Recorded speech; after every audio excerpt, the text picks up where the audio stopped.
Iran. Every empire that ever rose to dominate the ancient world eventually made the same suicidal miscalculation. They looked at the Iranian plateau, surrounded by its brutal mountain walls and scorched deserts, and they assumed it could be swallowed whole. The Macedonians tried it, the Romans tried it, the Arabs tried it, the Mongols tried it, with a savagery that turned entire cities into open graves. And every single one of them failed. Not on the battlefield, necessarily. Many of them won the battles. They burned the palaces, executed the kings, imposed new gods and new alphabets. But something happened afterward that no general or caliph ever planned for. Within a generation or two, the conquerors started dressing like the people they had conquered. They started speaking their language. They started building their monuments. They started becoming Iranian. It is the strangest pattern in all of recorded history. Other ancient civilizations, the Babylonians, the Hittites, the Phoenicians, they vanished when the sword came. They dissolved into the bloodstream of their conquerors and were never heard from again. Iran refused.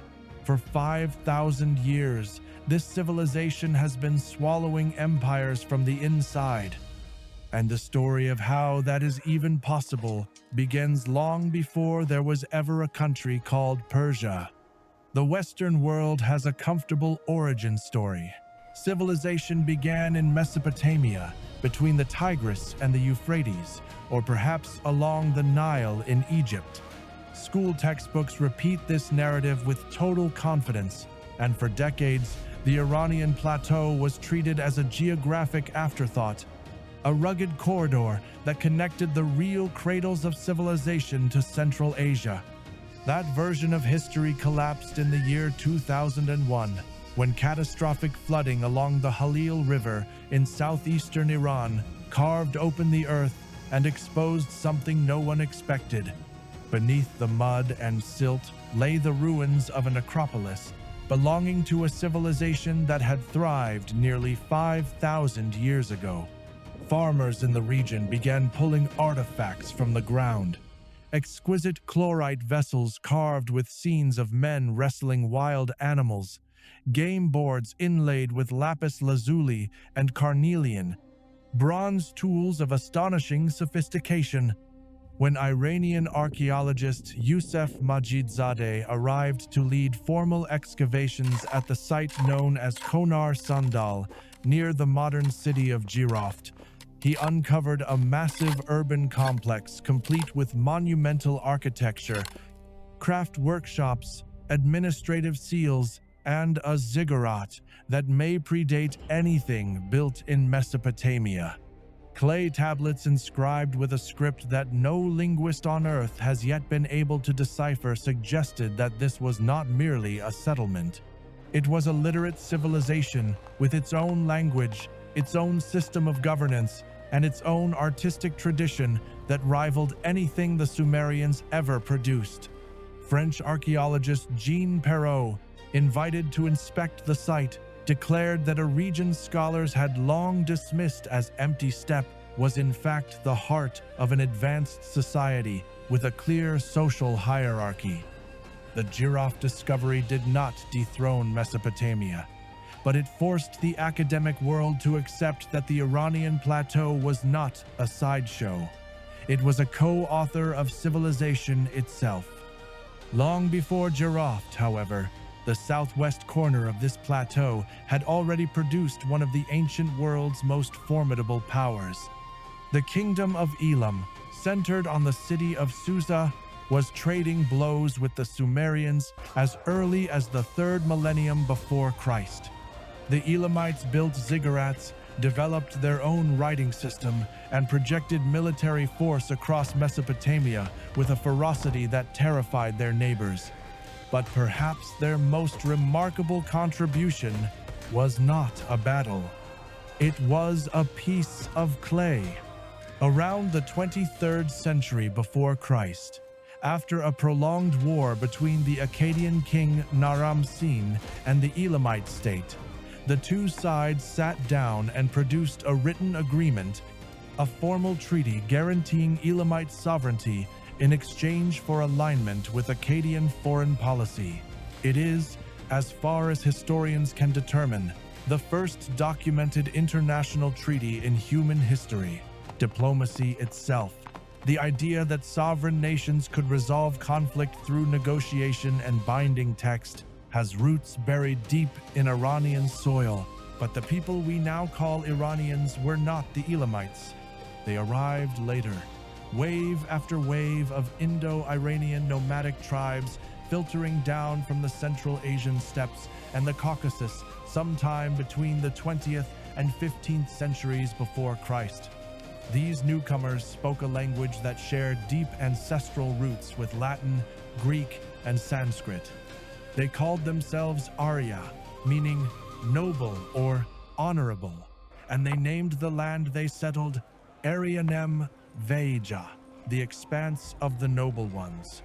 Over the centuries, that phrase contracted and softened until it became the word we use today, Iran. These Aryan tribes, mixed with the ancient populations already living on the plateau, absorbed the cultural memory of Elam and gradually split into rival confederations. Two of those confederations would change the world forever. The Medes settled in the northwest. The Persians claimed the rugged southern highlands of a region called Parsa, a name the Greeks would later mangle into Persis, and from which the entire western name for the country, Persia, would eventually derive. The Medes struck first. Around 670 before Christ, they forged the first great Aryan state and promptly did something extraordinary. They helped destroy the Assyrian Empire, the most feared military machine the ancient Near East had ever produced. The great Assyrian capitals of Nineveh and Ashur, cities that had terrorized the world for centuries, were sacked and burned, but Median dominance was short-lived. In 550 before Christ, a young prince named Cyrus, half Persian by blood and half Median through his mother, united the two peoples under a single crown and began building what historians now recognize as the first true superpower on Earth, the Achaemenid Empire.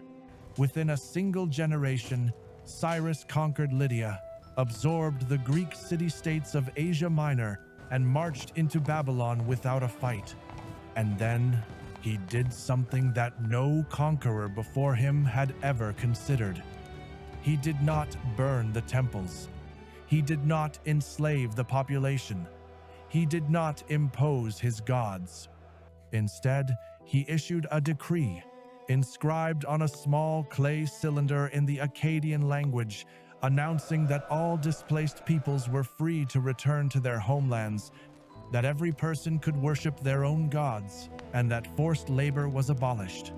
That cylinder, discovered in the ruins of Babylon in 1879 and now housed in the British Museum, has been called by many scholars and institutions the earliest known charter of human rights. A replica sits in the United Nations headquarters in New York to this day. 25 centuries before the Enlightenment, before Locke, before Jefferson, a Persian king stood in a conquered city and declared that tolerance was not weakness, it was policy. His successor, Darius I, inherited this philosophy and weaponized it with bureaucratic genius. Darius divided the empire into roughly 20 satrapies, each governed by a local administrator who answered directly to the crown. He standardized weights and measures, minted the gold Daric coin that became the reserve currency of the ancient world, codified a universal legal framework, and then did something that still echoes in the infrastructure of the modern world.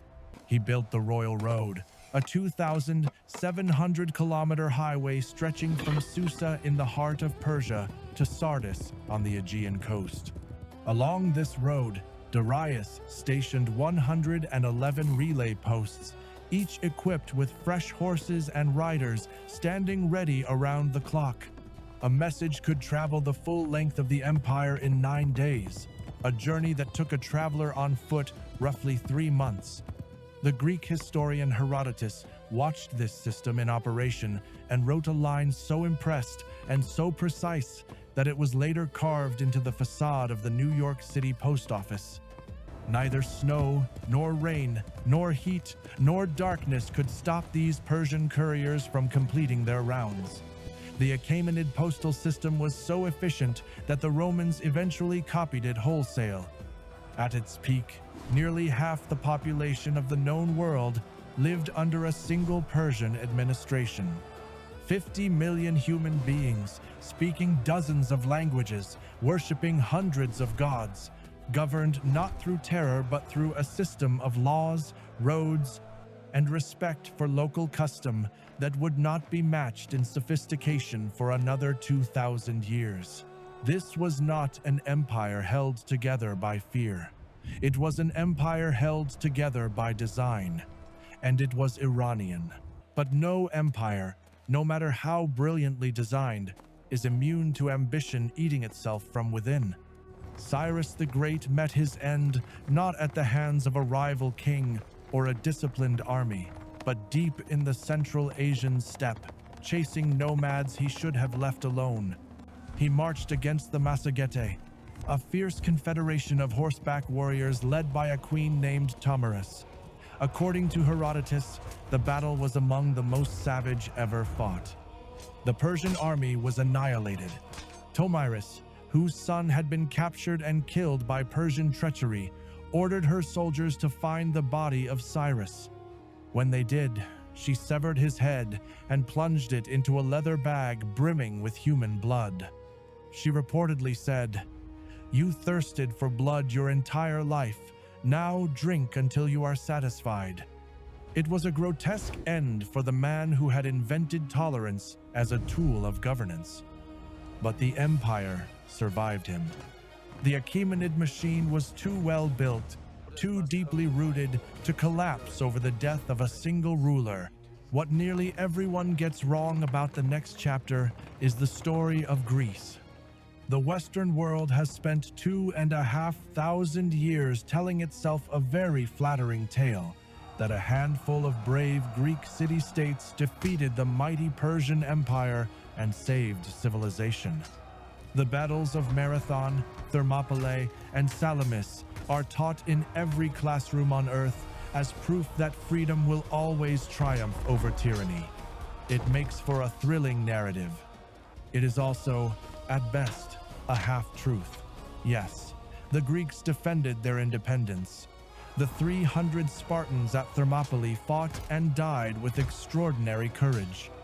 But for the Achaemenid Empire, which stretched from Libya to the borders of India and contained tens of millions of subjects, losing a few coastal cities on the western fringe of its territory was strategically insignificant.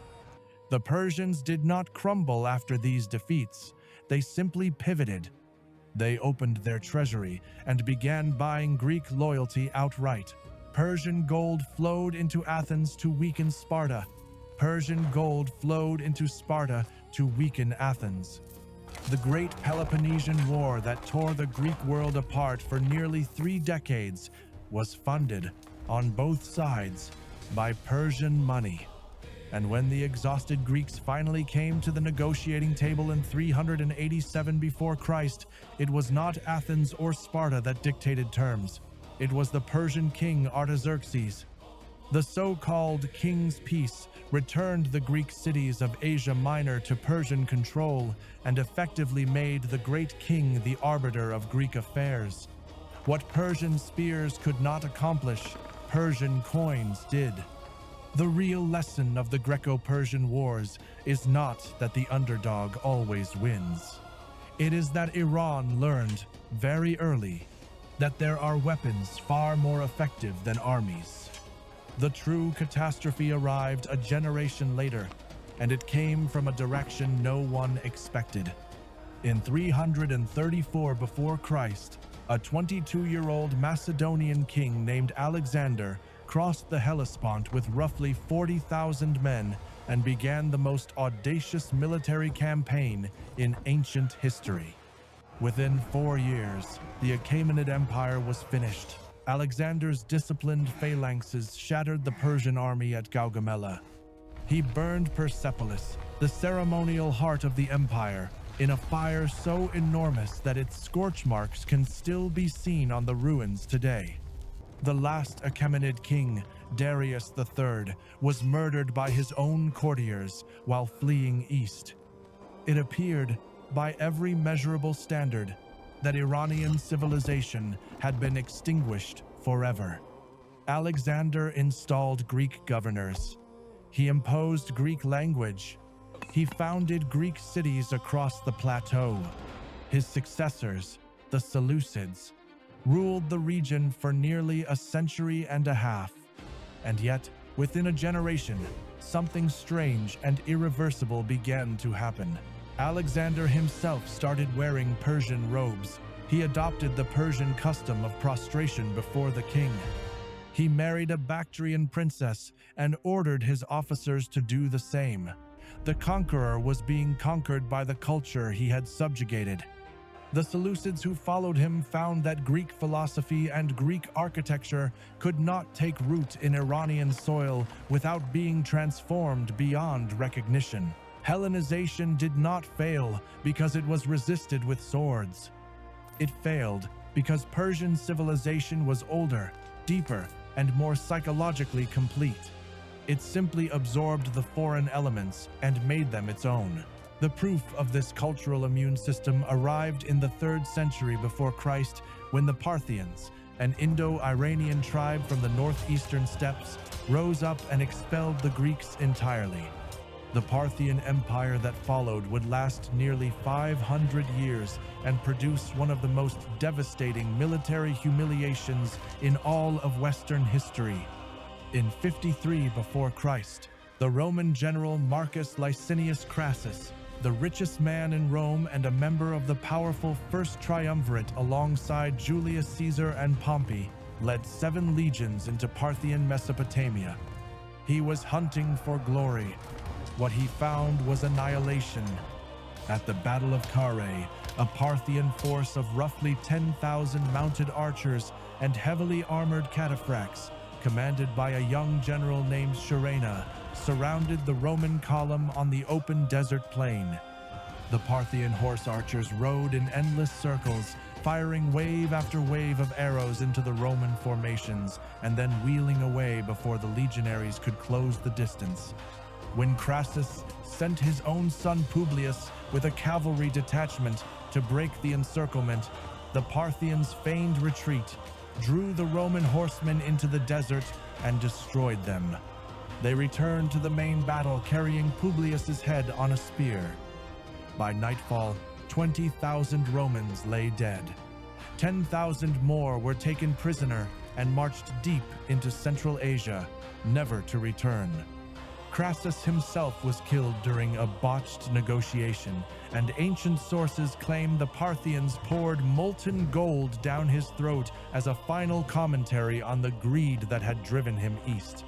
The Battle of Carrhae was Rome's worst military disaster since Hannibal crushed them at Cannae, and its political aftershock was seismic. With Crassus dead, the balance of power between Caesar and Pompey collapsed. Civil war erupted, and the Roman Republic itself began its slow death spiral into dictatorship. A single afternoon on an Iranian battlefield had altered the trajectory of Western civilization. The Parthians held Rome at bay for centuries, but they were eventually replaced from within. In 224 of the Common Era, a Persian nobleman named Ardashir rose from the province of Fars, the ancestral homeland of the original Achaemenid Persians, and overthrew the last Parthian king. He founded the Sassanid dynasty and declared himself the direct spiritual successor of Cyrus and Darius. The Sassanids did not merely revive the old empire, they reinvented it. They built a fiercely centralized state, divided society into rigid functional castes of priests, warriors, scribes, and commoners. and elevated Zoroastrianism from a cultural tradition into an official state doctrine backed by an organized clergy. Under the Sassanids, Zoroastrianism finally achieved its full theological architecture, a cosmic war between Ahura Mazda, the god of light, truth, and order, and Angra Mainyu, the destructive spirit of lies and darkness. Every human being was considered a soldier in this war, and every moral choice tipped the balance. The universe had a beginning, it would have an end.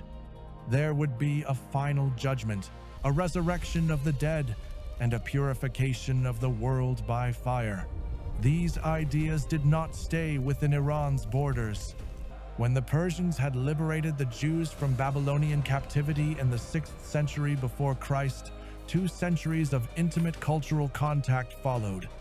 Jewish thinkers absorbed Zoroastrian concepts of linear time, messianic expectation, heaven and hell, angels and demons, and a climactic end of days. These ideas flowed directly into early Christianity and, centuries later, into Islam. The philosopher Friedrich Nietzsche himself argued that Zoroaster was the first thinker to impose a moral framework on the structure of time, and that the consequences of that innovation echo through every major religion on earth today. Iran did not merely build empires, it built the theological operating system that the Western and Islamic worlds still run on. The Sassanids backed this ideology with raw military power. Their greatest king, Shapur I, did something in 260 of the Common Era that no enemy of Rome had ever accomplished. He defeated and personally captured the Roman Emperor Valerian at the Battle of Edessa. An actual sitting Roman emperor, dragged from his horse and paraded through Persia in chains. Shapur was so proud of this achievement that he had it carved into the living rock at Nakhche-Rostam, where the relief can still be seen today. The Persian king on horseback, towering over the kneeling Roman emperor. It remains one of the most powerful images of dominance in the ancient world. The Sassanids fought Rome and then Byzantium for nearly 400 years across Mesopotamia, Armenia, and the Caucasus. And during that time, they built a civilization of staggering sophistication. The Academy of Gondishapur became one of the ancient world's great centers of learning, drawing scholars from Greece, India, and Syria to study medicine, philosophy, astronomy, and mathematics under a single Persian roof. But those 4 centuries of unrelenting warfare bled the empire dry. By the middle of the 7th century, the Sassanid state was a colossus running on fumes, its treasury empty, its armies exhausted, its throne passing between weak rulers with dizzying speed. And from the deserts of Arabia, a force was gathering that no one in Ctesiphon had ever imagined could pose a threat. In 636, on a flat stretch of Mesopotamian borderland near a garrison town called Qadisiyah, 2 worlds collided. On one side stood the remnants of the Sassanid war machine, a force of perhaps 60,000 men backed by Indian war elephants and commanded by the veteran general Rostam Farrokhzad. On the other side stood an Arab army roughly half that size, lightly armored desert fighters who had never in their history posed a serious threat to anyone. The battle lasted 4 days. On the first day, the Persian elephants shattered the Arab cavalry and nearly broke the Muslim lines. On the second day, Arab veterans fresh from their annihilation of the Byzantine army at Yarmouk arrived as reinforcements and turned the momentum. By the 4th day, a sandstorm blew into the faces of the Persian soldiers, blinding them. Rostam was found and killed. The Sassanid army disintegrated. Within months, the Arab forces had crossed the Tigris and entered Ctesiphon, the imperial capital.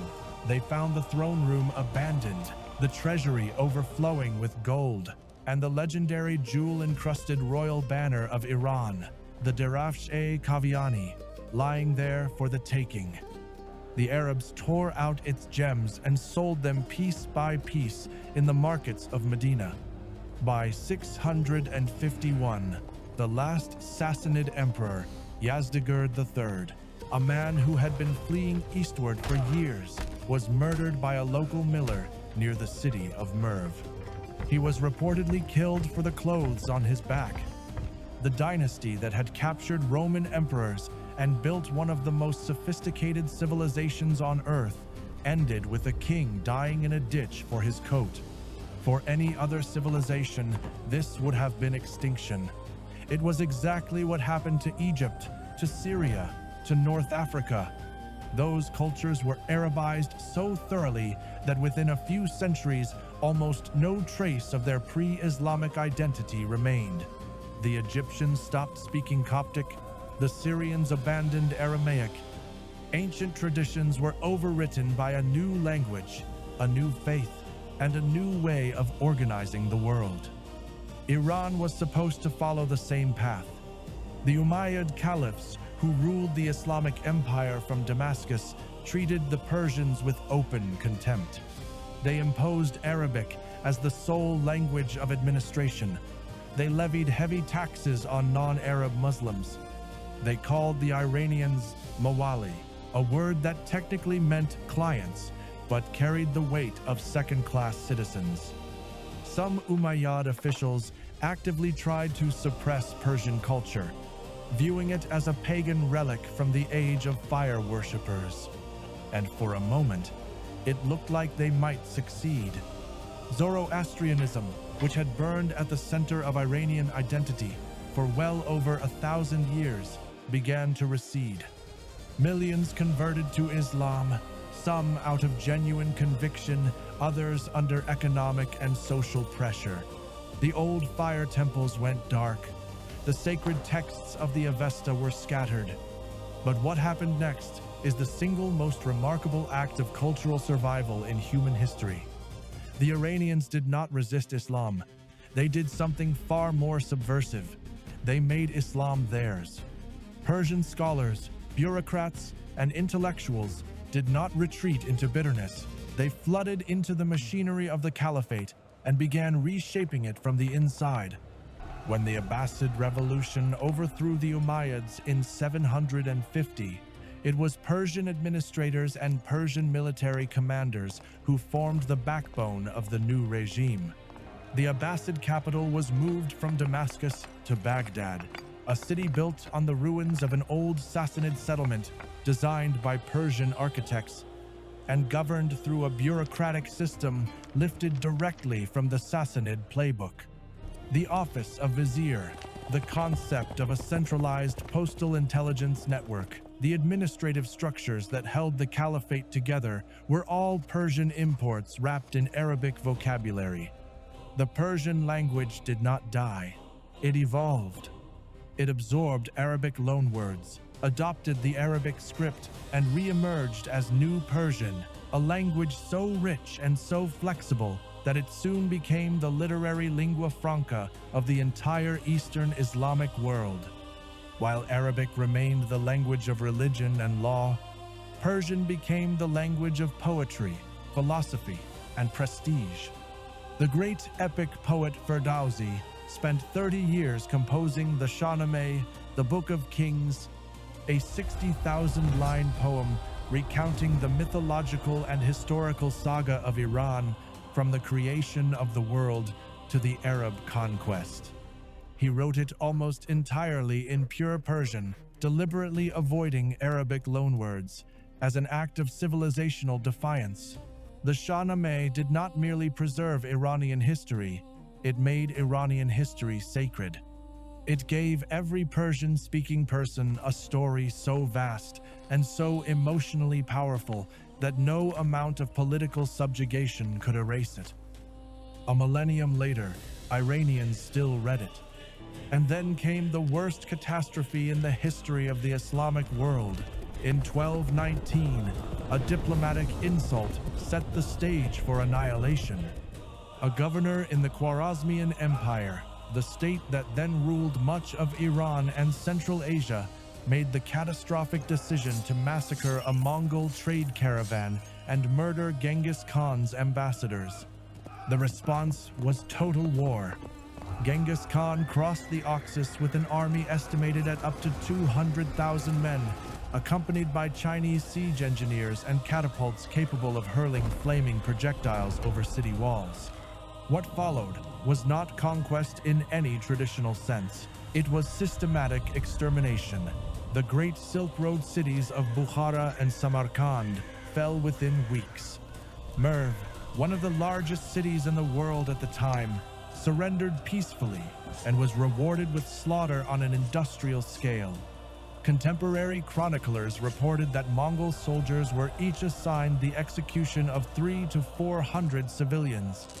The count of the dead at Merv alone was said to have taken 13 days, and then Tolui, Genghis Khan's youngest son, turned his army toward the great Persian city of Nishapur.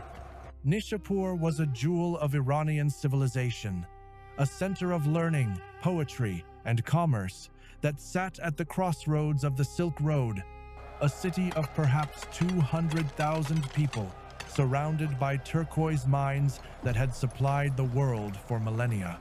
The siege lasted only 3 days. When the walls were breached, Genghis Khan's son-in-law was killed by an arrow from a Nishapuri defender. His widow, consumed by grief and fury, demanded that every living thing in the city be destroyed. Genghis Khan sent a single order to Tolui: grant her wish. What followed was methodical. The entire population was dragged outside the walls and beheaded. The skulls were separated by sex and age and stacked into 3 enormous pyramids, one for men, one for women, one for children. Even the cats and dogs were killed. The city was then dismantled so completely that the ground where it had stood could afterward be plowed for crops. Squads of soldiers were sent back days later to hunt down anyone who might have survived by hiding beneath the rubble. Nishapur, which had produced some of the finest minds and artists in the Islamic world, was erased from the surface of the earth. The destruction the Mongols inflicted on Iran was not merely military. They obliterated irrigation systems, the underground Qanat networks that had sustained agriculture on the arid plateau for thousands of years. Without water, farmland turned to desert. Entire regions that had been green and productive for centuries became uninhabitable. Modern historians estimate that Iran's population may not have recovered to its pre-Mongol levels until the 20th century. It was, by every metric, an apocalypse. And yet, within 2 generations, the Iranian survival mechanism activated once more. When Genghis Khan's grandson Hulagu established the Ilkhanate, a Mongol state ruling Iran and much of the Middle East, the steppe warriors who had arrived living in felt tents and worshipping the eternal blue sky began an astonishing transformation. They converted to Islam. They adopted Persian as their language of court and administration. They hired Persian architects to build mosques with soaring blue-tiled domes. They funded Persian poets, patronized Persian miniature painters, and commissioned Persian histories of their own dynasty. The Mongol Ilkhans did not merely tolerate Persian culture, they became its most enthusiastic patrons. The renowned astronomer Nasir al-Din Tusi, perhaps the greatest scientist of the medieval Islamic world, built his legendary observatory at Marageh under Mongol sponsorship. The great historian Rashid al-Din composed the first genuinely global history, the Jami al-Tawarik, at the Ilkhanid court. The men who had stacked skulls into pyramids were now funding the preservation of human knowledge. History repeated this pattern with almost mechanical precision. At the end of the 14th century, Tamerlane, a Turco-Mongol conqueror who modeled himself explicitly on Genghis Khan, swept through Iran, and built his own pyramids of severed heads outside the walls of Isfahan and Baghdad. Yet even Tamerlane was seduced by Persian civilization. He kidnapped the finest Iranian artisans, calligraphers, and architects and transported them to his capital at Samarkand.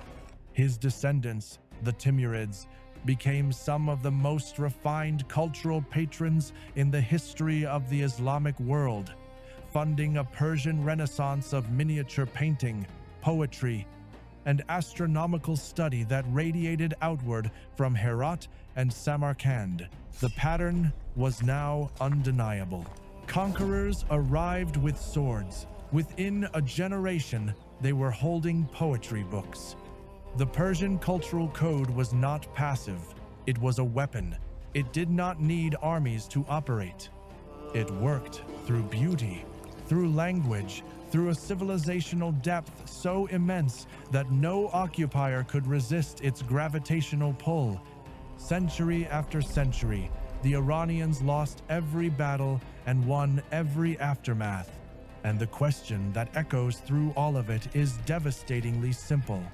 What kind of civilization can be burned to the ground, buried, and still grow back? The answer emerged in 1501, when a 14-year-old boy rode out of exile and into history. His name was Shah Ismail, and he was the last in a long line of mystics, warriors, and fugitives descended from a Sufi religious order based in the remote mountain town of Ardabil. His father had been killed in battle. His brother had been killed in battle.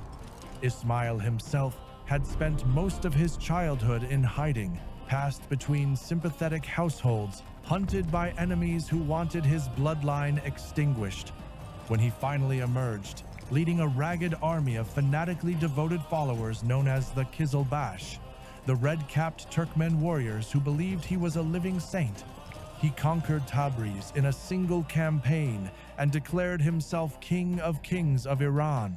He was barely old enough to grow a beard, and then he made a decision that would define the country for the next 500 years and beyond. Ismail declared Twelver Shia Islam, the official state religion of Iran.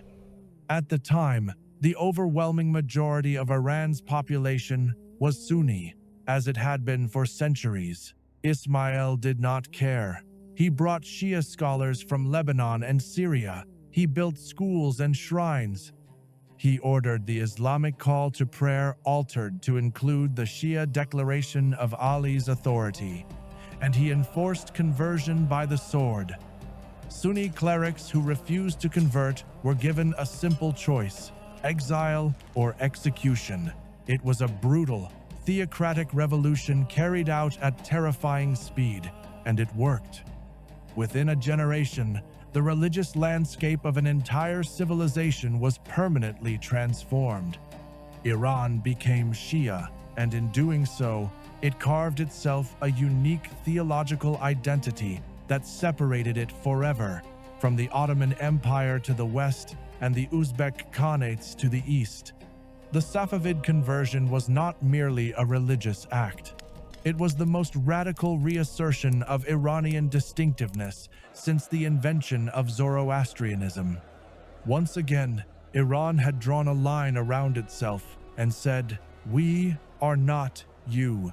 The Safavid Empire reached its zenith under Shah Abbas the Great, who transformed the capital city of Isfahan into one of the most beautiful cities on earth.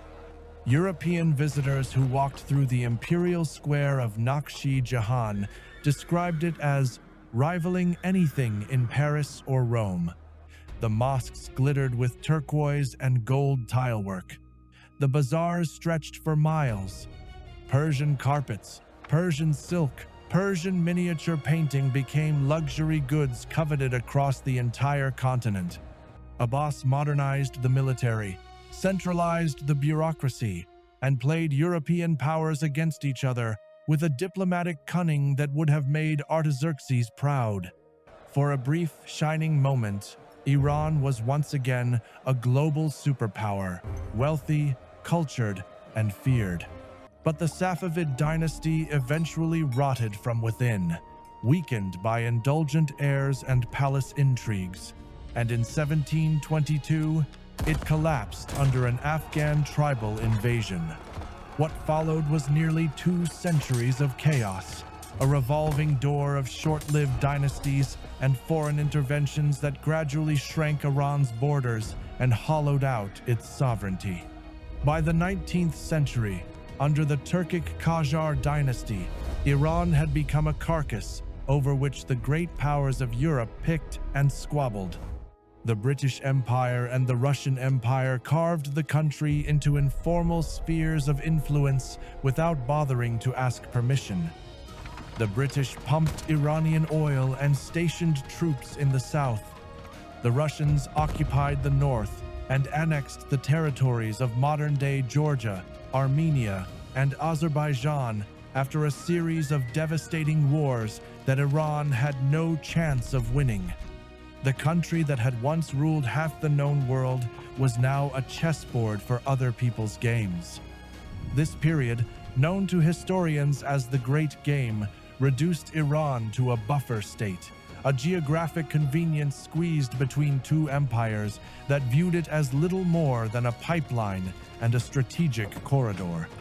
Iranian intellectuals watched in despair as their civilization was patronized, exploited, and dismissed by the very nations whose cultural foundations had been shaped by Persian ideas. And then, in 1925, a man clawed his way out of the wreckage. Reza Khan, a towering, iron-willed military officer with no aristocratic pedigree, seized power in a coup, deposed the last Qajar king, and crowned himself the first Shah of a new dynasty, the Pahlavis. Reza Shah was not a philosopher or a poet. He was a modernizer with a sledgehammer. He built railroads, founded universities, banned the veil, imposed Western dress codes, and centralized the government with an authoritarian grip that tolerated no dissent. And on the 21st of March 1935, coinciding with Nowruz, the Persian New Year, he made a move that rattled every foreign ministry on the planet.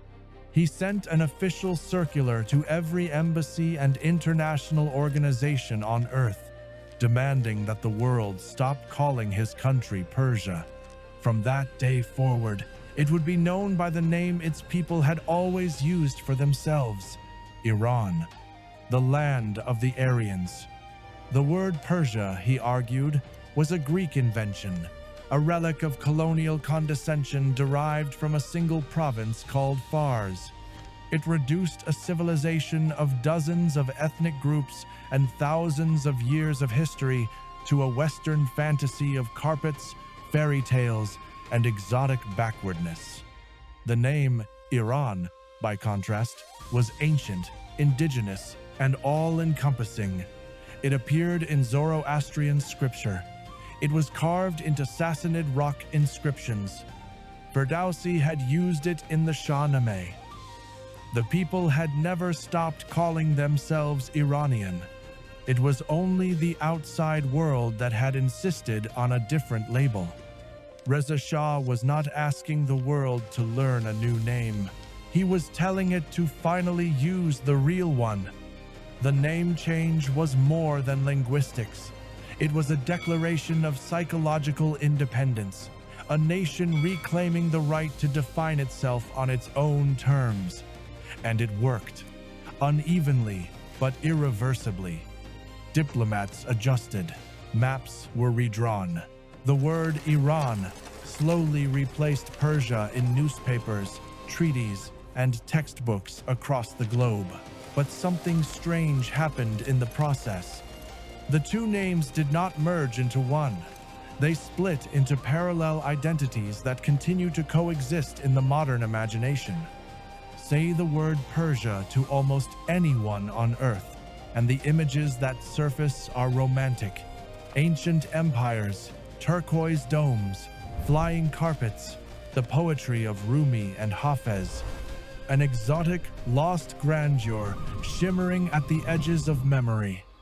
Say the word Iran, and an entirely different set of images appears. Revolution, sanctions, hostage crises, nuclear tensions, stern-faced clerics on the evening news.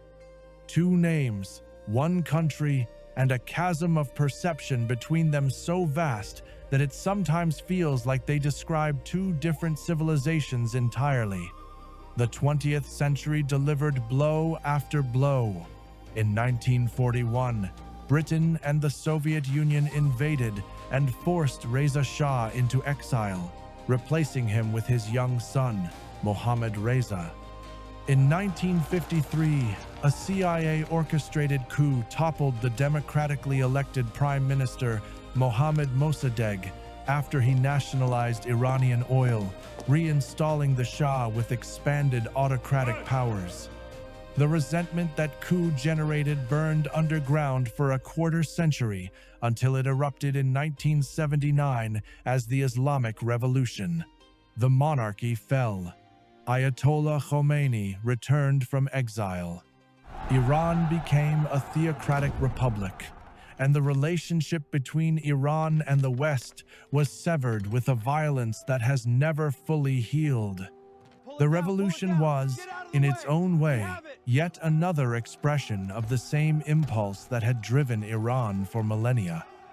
The refusal to be defined, controlled, or absorbed by outside forces.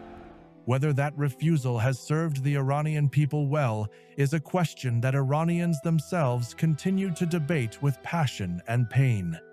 And so we arrive at the present and the paradox that sits at the heart of everything.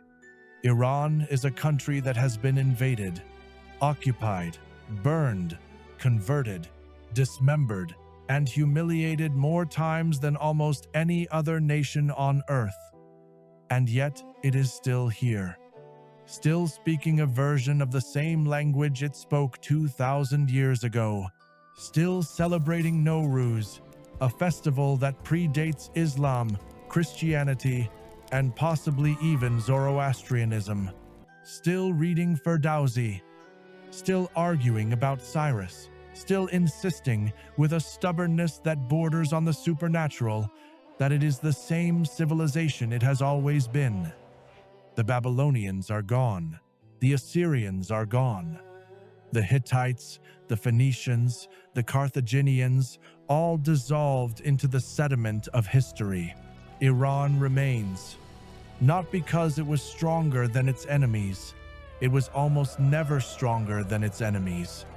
It remains because it possessed something that no army could destroy and no occupation could replace. A story so deep, so coherent, and so emotionally overpowering that every conqueror who tried to rewrite it ended up being written into it instead. The Macedonians became characters in the Shahnameh. The Mongols became patrons of Persian poetry. The Arabs gave Iran a new religion, and Iran gave that religion a new language, a new aesthetic, and a new philosophical tradition. Every catastrophe became raw material. Every defeat became a chapter. Over 5,000 years, this civilization did not merely survive.